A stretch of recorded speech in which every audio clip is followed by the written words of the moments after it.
Hi babes, how are you? My name is Moran and welcome to my series Getting Personal, where I gather crazy stories from Reddit. But the only thing crazy about the stories I have for you today is that they are crazy cute and or funny. I decided I needed a little pick me up, and these ones are sweet, adorable, whatever, all of those nice adjectives. And it should be a great variety from the usual dumpster fire that we have on here. So, without further ado, get comfy and let's go. So, the first story comes from Off My Chest. Found out I'm marrying the right person over a dropped quesadilla. I'm 28, engaged to the love of my life, and yesterday I cried in the kitchen because I dropped a quesadilla on the floor. And my fiance immediately dropped his quesadilla on the floor too, just so I wouldn't feel alone. Then we sat on the floor, eating broken cheese triangles like raccoons, and honestly, I've never been more sure I'm marrying the right person. That is so sweet, and that man is precious. We should protect them at all costs. The top comment here is another cute story, which is one night many years ago, and before we were married, my now husband was nowhere to be found when I woke up at 2 a.m. I went downstairs to find him shelling pistachios into two small snack-sized containers. At the time, I was running a dementia unit at a nursing home, and one of my little ladies would sit with me and inevitably eat all of my snacks. This man was sitting there shelling pistachios at 2 a.m., one snack pack for me and one for my little lady who ate my snacks and loved pistachios. That's one of the moments I knew. There were many others, but I'll never forget that image of him sitting at the table, singing some song quietly to himself, shelling pistachios for me and my sweetest little lady. That is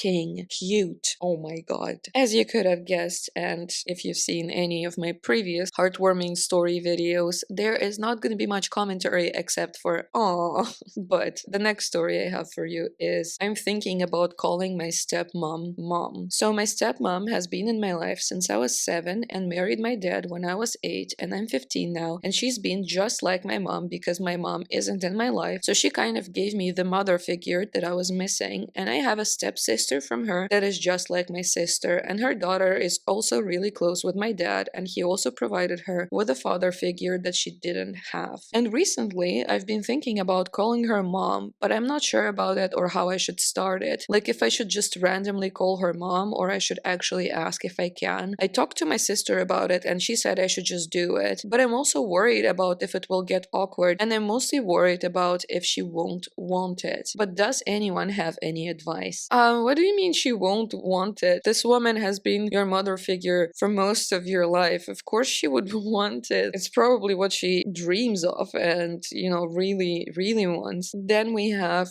from the comments the OP's relationship with her bio mom, which is non-existent. I don't care about my mom. She left my dad and I when I was about 2, and that's why she's not in my life, because she didn't want to be, and I haven't seen her since, and I have zero memories of her. Then we have many updates from the comments on next day. I will never change my relationship with my bio mom. She left me when I was about 2 years old, and I haven't seen her since and have no memories of her. And I talked to my sister about this, and she's okay with it, and we have a little brother, so she's already been sharing her mom. And the full update. So 2 days ago, I made the post about how I'm thinking about calling my stepmom mom, and people were asking for an update. It could not have gone better. I decided to just do it instead of asking, and I did it yesterday when she came home from work. I just simply said, "Hey mom, how was work?" And she immediately turned her head towards me and asked me to repeat what I had said. And I did, and like a lot of people guessed, she started tearing up. Then she hugged and kissed me and talked to me, saying how she loves me and she doesn't see me any differently from my stepsister and little brother, and how since my mom isn't in my life, she's glad she got to fill in the spot she left. And while it was awkward for me, it was sweet. And my siblings' reactions were also good. My brother wasn't home, but when he did get home and heard me call her mom, he was confused and asked why I was calling her mom now. And my sister knew that I was thinking about it, so she wasn't surprised at all when I called her mom. And my dad was also happy. And thankfully, after that, they stopped making it a big deal so that it wouldn't get awkward for me. It is so nice to see like wholesome relationships between step-parent and a child, because usually, once again, the world is a nightmare and everything just sucks. But this family seems like cute and healthy. And the top comment here is, "This post has restored my faith in humanity. Suck it, father-in-law who humps floors and creeps on women and the whole rest of your gross family. You don't get to ruin my day." This is hilarious. I actually have that post somewhere in my previous episodes. Wish I could tell you which one, but I don't remember. But yeah, that story was absolutely awful. And we are moving on to the next story, which is the library wasn't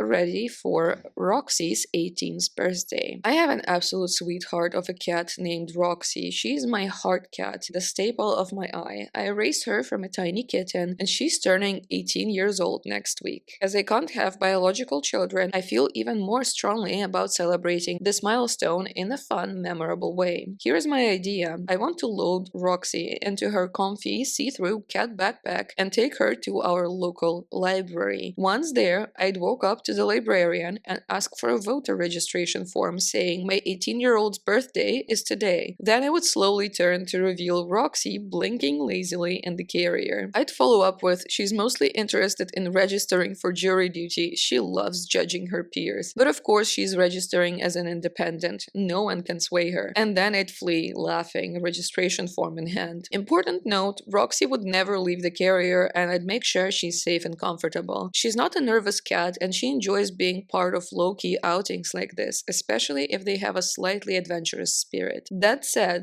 I'm a rule follower at heart and don't want to get banned from the library if the staff doesn't have a sense of humor or if it crosses a line. So, is this idea too much? Would you try it? Any alternative ideas for celebrating an 18th cat birthday in a fun and respectful way? Thanks in advance from me and my soon-to-be 18-year-old. She loves you all, but she also slightly judges your choice in shoe wear. The attached photo is her forsaking all heated beds to opt for a comfortable foot pillow instead. I personally think that idea is hilarious, and I'm sorry if the person does not get that joke. I just feel very sad for them. A tiny sense of humor is not that hard to come by, and this is just one of the cutest things I've ever seen. So no, I don't think it's too much or crossing a line. But we have an update 8 days later. I'm happy to report an update as today is Roxy's momentous 18th birthday. You all helped give me courage to take her to the library. I chose a nearby library, just a 12-minute drive, located on a road well known for odd local shenanigans. The kind of place where if something strange happened and you heard it took place there, you'd simply say, well, of course it happened on that road. I figured the librarians were used to unusual happenings. I loaded Roxy into her clear backpack carrier and drove her over. Spirits were high. She seemed excited for the outing. Once we arrived, I put on the backpack and walked to the entrance. Next to the door was a large sign, quite direct, stating that pets were not allowed. My nerve wobbled a little, but I'd come this far and nothing ventured, nothing gained, so I walked inside. A quiet middle-aged man was behind the front desk. Two other men stood nearby. Whether they were patrons or staff, I cannot say. The librarian gave me a polite smile and asked how he could help. Yes, today is my 18-year-old's birthday and I'd like a voter form registration, please, I said, trying to sound completely normal. To my surprise, he found the form immediately. I hadn't expected such readiness in a non-election year. He handed it over and looked at me waiting. I thanked him, folded the form along the perforation, and said, she's mostly interested in jury duty. She's very passionate about judging her peers. Oh, he said with a nod and an indulgent smile. I brought her with me today. Would you like to meet her? This was the moment I realized I was drifting into crazy town. He blinked, just a flicker of confusion, but nodded again. The smile stayed fixed on his face. I turned slowly, watching his expression as I did. He looked at my backpack, his eyes widened. The other two men turned to look, then physically recoiled. I could see the doubt in his face, so I leaned forward slightly and said, today's her 18th birthday. I just wanted to be able to say that I took her to get a voter registration form. Thank you for letting me have this memory. His posture softened. He smiled more genuinely. Ah, you're welcome. Right then, a frazzled woman burst in through the front door announcing that a crazed man was in the parking lot yelling obscenities and needed to be dealt with. I took that as my cue to make a quick exit, form in hand. Once I got Roxy back into the car, I snapped the photo you see above. I told her, well, Roxy, your mama may be awkward, but she makes good memories. She said nothing, which I took as agreement. Later, I took the second photo of her at home. She's sitting at the table, staring at her form like she's weighing the seriousness of her newly acquired civic duty. She's not just a cat, she's my confidant, my comfort, my constant. And today, on her milestone birthday, I gave her something that mattered to me. A memory memory we now share. Was it awkward? Absolutely. Did it matter? More than I can say. I'll never forget today as long as I live. Happy 18th birthday, my darling Roxy.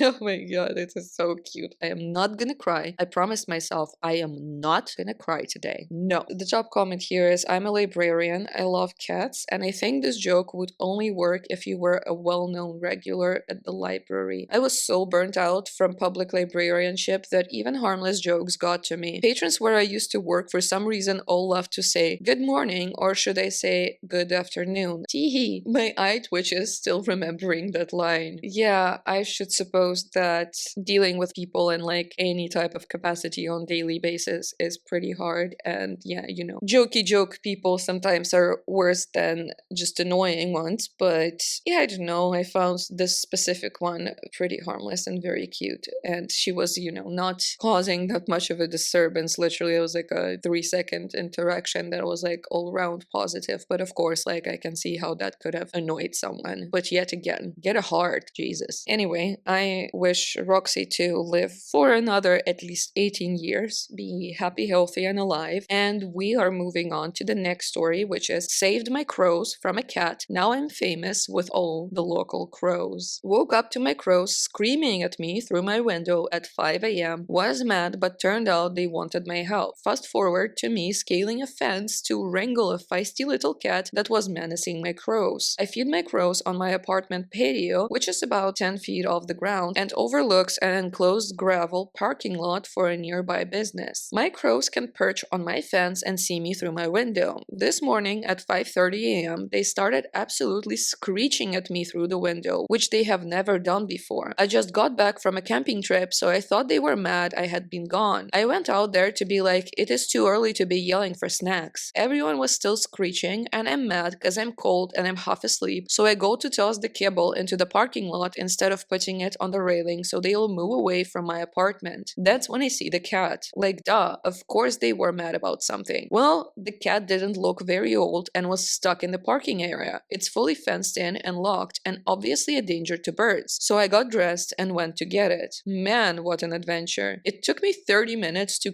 catch this damn cat. Not because it was scared of me, but because it was having way too much fun terrorizing the birds and making me chase it. Plus, I had to climb the fence to get it and then climb back over with the cat. I wrapped it tightly in my hoodie. At least there weren't a lot of people out there to witness me calling it and swearing for 30 minutes in the early hours. My crows followed us around the whole time and kept showing me where the cat was when it would run away so I could go catch it. At one point, the cat was rolling around on a roof shed and all these birds were perched in the tree above it screaming, and I swear this cat was eating it up. Anyways, I finally managed to get the sneak wrapped in my hoodie and it's now resting safely in my puppy's crate until I can find the owner, etc. Already working on that part. I have 2 big dogs and a 560 square foot apartment, so Kitty is not staying here. Though my older dog is obsessed with this cat. She's just laying next to the crate staring at it. I hope my crows are grateful because waking up at 5:30 a.m., climbing into a locked fenced area and wrangling a sneaky juvenile cat in order to protect my crows was not on my list of things I wanted to do this morning. This is absolutely epic. This needs to be a book. I don't even know, this person with their crows have to be like a full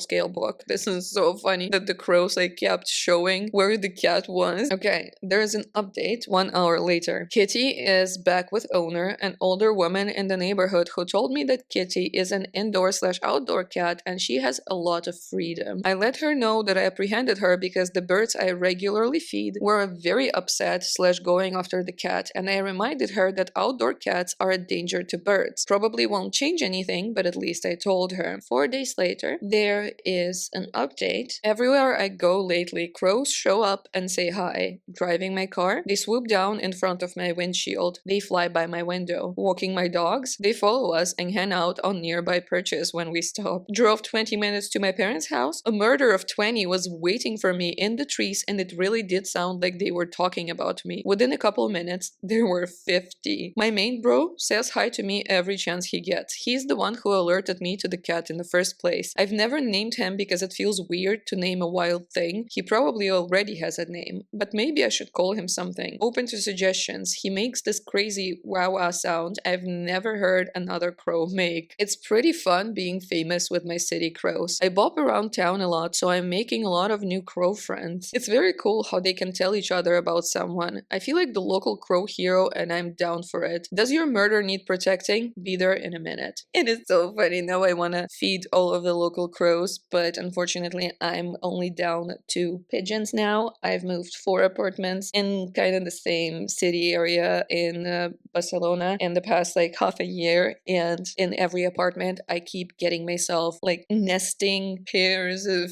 pigeons or like little doves that come to me to feed. And it turned me into sort of a weird gothic quarter pigeon Disney princess. But yeah, I hope when I move to a different city with more crows, I'm definitely gonna try to make some crow bros because I love crows. I had one as a whole another story. I went on a tangent. I'm so sorry. 2 days later, there is a mini update. There is a video, apparently. I'm gonna try to put it into the episode, at least parts of it. Here's my main bro, calling him Wawa and Wallow after everyone gave suggestions for his nickname, and his mate. Mate is in the tree on the left, and Wallow is hanging out on the right, supervising. While I was out on my walk with my dogs today, just before the tree hellos, a different crow came along with a treat in its beak and showed it off to me like, hey, you got treats? I like them. You could feed me too. Unfortunately, I did not have any crow treats with me at the time. Slacking, I know. As soon as he started talking to this crow, Wallow comes out of nowhere and tackles them, knocks them on their back, and just lays into them. The other crow was fine, flew away a second later. I have to say, I cracked up. Not the first time Wallow has kept crows away from me, but usually he's only territorial about my patio. Once the other crow was dealt with, Wallow and his mate flew in and perched on these 2 trees within feet of me. The video is not zoomed in. They were both within an arm's reach, the closest they have chosen to get yet. We had a nice little chat, and then my dogs and I went on our way, after promising further treats at home, of course. The second part of the video is Wallow on my porch strutting around on the railing. He just had his treats and is feeling pretty good about himself for claiming his territory. I've been wondering why I only get 1 or 2 crows on my patio for a hot minute. Definitely confirmed it today that Wallow is keeping them away. He and his mate are the only ones allowed, and he only brings his mate when he's feeling it. I love the saga of the person even being claimed by the main crow bro, them having names and the whole thing with it. But we're not even done, because there is another update 5 days later, which is the cat is back. This time my crow bro helped me catch her. So I was on a walk with my dogs this morning when I hear a crow alarm going off in one of the trees ahead. I bustled my dogs along to see what was up, because if I can help, obviously I'm going to. Bro was flapping around this tree screeching about something, which is when I realized it was my guy Wallow. I looked up in the branches to see what was going on, and it's that damn cat again. All I had with me was my wallet, so I tried throwing it at her to get her to come down. I'm not afraid to climb a tree. Really, I will climb a tree for fun, but this one would be difficult, and it's on the grounds of a middle school. The last thing I need is to embarrass myself by falling out of a tree next to a middle school I walk by every day. Well, I missed a bunch with my wallet, and she didn't give a shit,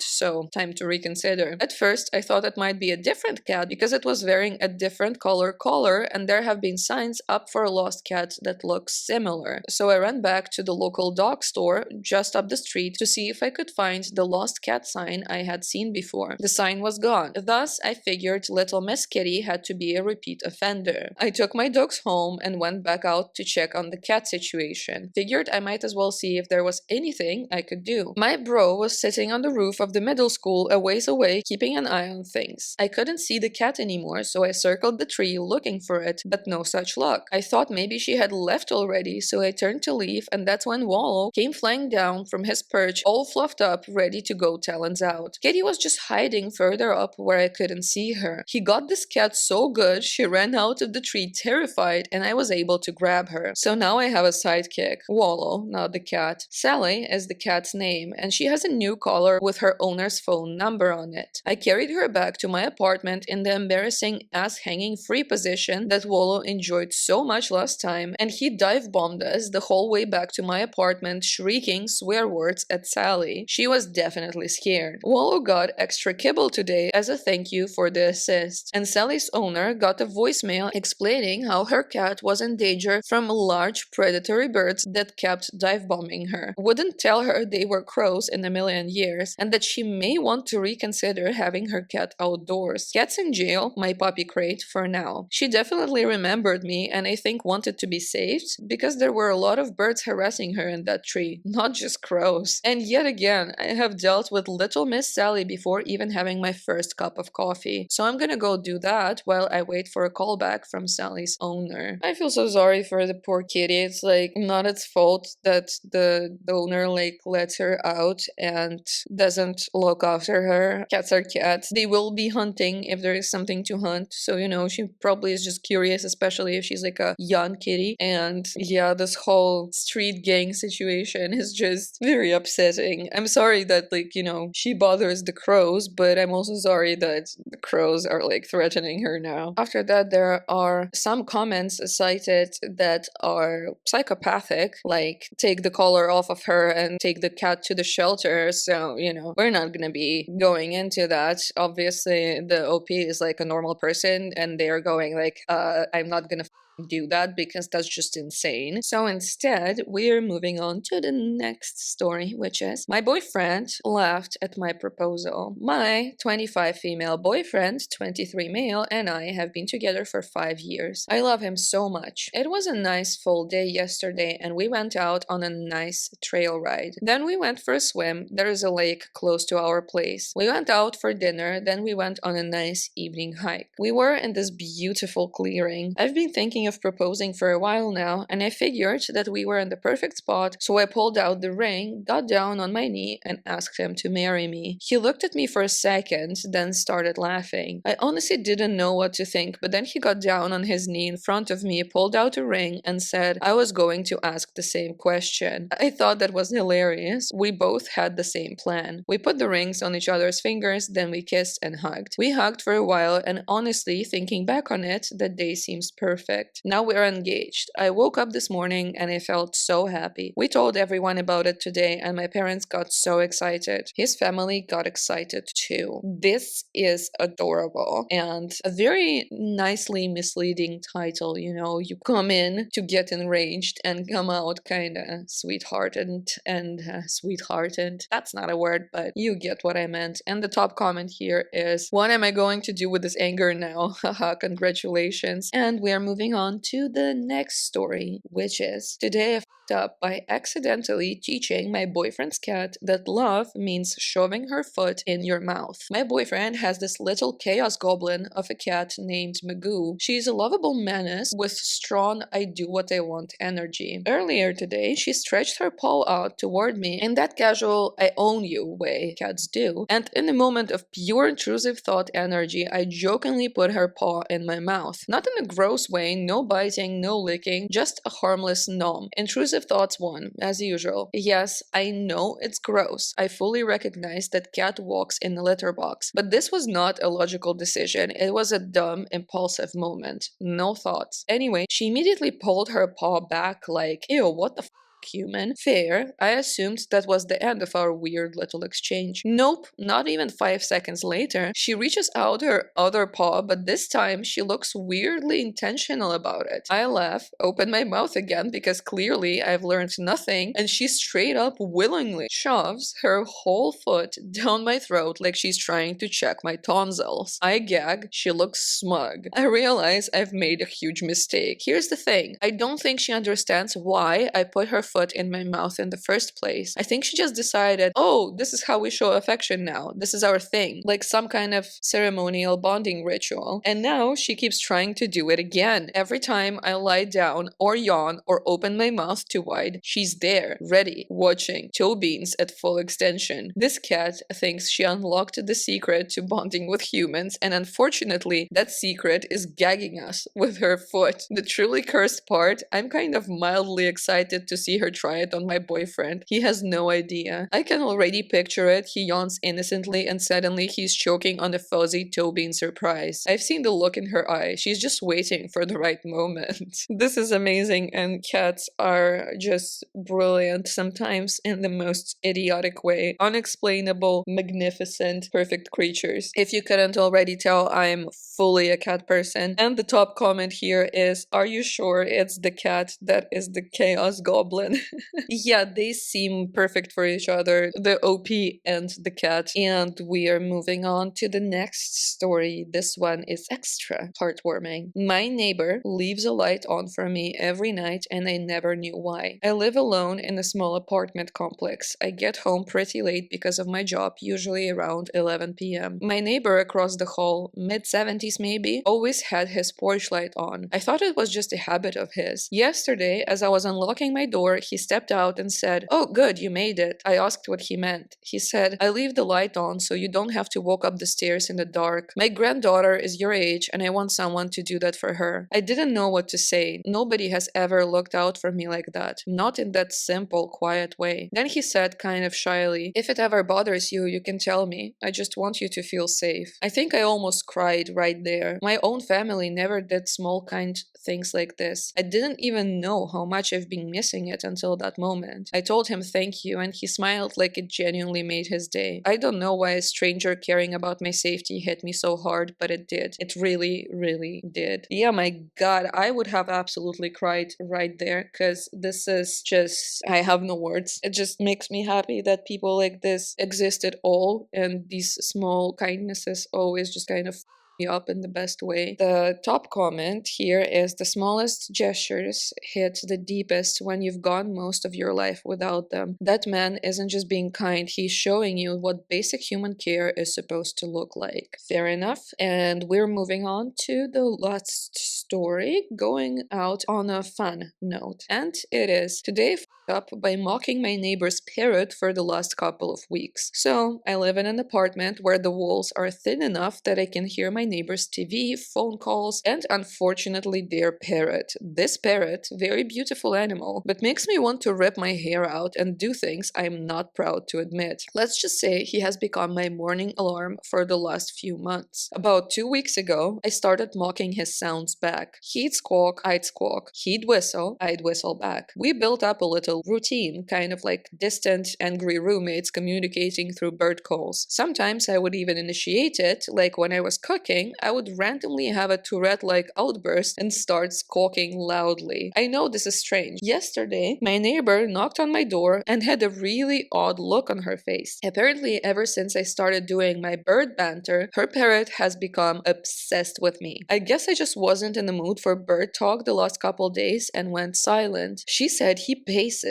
and screeches when I stop responding. She even showed me a video. It was such an awkward experience. She said he used to have a parrot friend years ago that died and she thinks it wants some sort of bird companion. Anyway, she asked me to make a couple bird sounds as she put a treat in its cage to see if it would eat. I reluctantly agreed and felt humiliated, of course, but I went through with it, and sure enough, the little started eating and playing. Long story short, I became the object of a parrot's affection, and my neighbor asked if I could talk to him for a few minutes a day. Even gave me preferred times if I'm home. I've unintentionally entered a long-distance relationship with a bird. Now, obviously, it's not nice that the parrot enrages the person in the mornings. It is annoying. I know this from my experience, but it's super funny that this ended up in like a bonding thing, and the parrot now thinks that the neighbor is its friend. It's so adorable. And the top comment here is, this is one of the weirdest wholesome stories I've ever read. Yeah, and hey, maybe